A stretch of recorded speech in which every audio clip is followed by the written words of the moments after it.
Hello again my friends, some exciting Halo news for you. 343 Industries is introducing 2 new armor mods for Halo 4 in an upcoming title update. The 2 new armor mods are called Survivor and Recharge. Survivor will automatically eject a player from a vehicle before it blows up.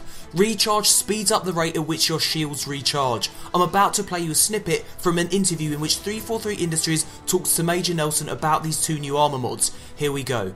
If one thing I haven't mentioned yet, though, is there's a title update coming as well. So tell us about that. Aside from, we've done a few title updates for Halo in the past, but this one's going to be a little different. We're going to introduce 2 new armor mods in this. So when the title update comes down, you get 2 new mods. Can you tell us about that? Yeah, so we have 2 new mods. The first one's called Survivor. So basically, it's like an ejector seat. So you're in the vehicle takes damage, you're about to blow up and die, and this is kind of, pull the cord and off you go. Get out. So, get out, protect. And now do you have a jetpack to land safely, or how do I come? It kind of fires you out and puts you at the nearest, possible place, nearest safest place, basically. And, it keeps you safe from getting destroyed. And I'll let Max talk a little bit about Recharge, which is the other mod that we'll have available in this pack. Sure, so Recharge is another shield recharge mod, but it's different than the one that's currently in the game, and it can be stacked with it, actually.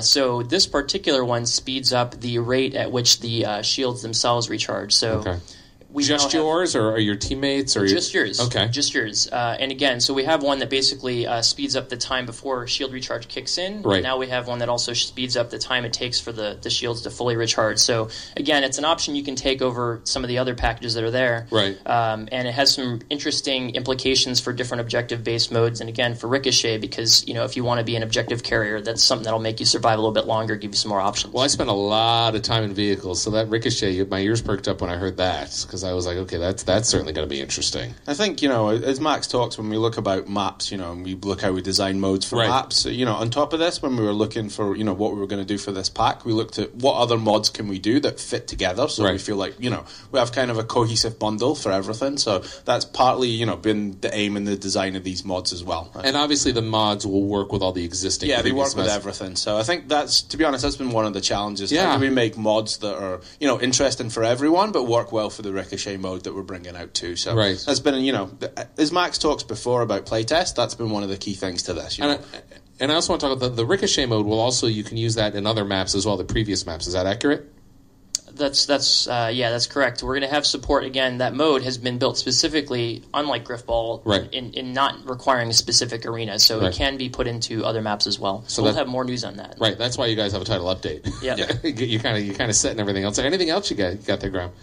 I think that probably covers the... That's a lot. It's a lot of content. I think, for us, it's an exciting time. We've moved out, we're bringing in new armors, we have new weapon skins, we have new mods, so it's really, it's a nice refresh, I think, a bunch of new content for people to play with. Yeah, I mean, I talked to Frank and the team earlier about kind of the tournament that's going on, so it's really a lot of activity going on this summer for Halo, from the stuff that they're working on to the stuff that you guys are working on with the title update, and all those great abilities and the skins. It's fantastic stuff. Yeah, it's really exciting for us. It's been really exciting as well to when we talked about the armors, to build some new content and build some new mods, and really, like I say, try and refresh what we've got and just add some stuff on top. That's got to be fun though. I mean, because we're all playing, we're thinking of like, wouldn't it be great if we had an armor that did this, and you guys are able to do that. I'm sure you've got some other tricks up your sleeve as well. But it's great to see that you guys are kind of doing that and really taking the feedback from the community as well. So anyway, well, listen, Max and Graham, appreciate you guys taking the time to tell us all about this new stuff. Of course, people can find out more details over at Halo Waypoint, right? Exactly. Absolutely. Thanks very much. Thank you.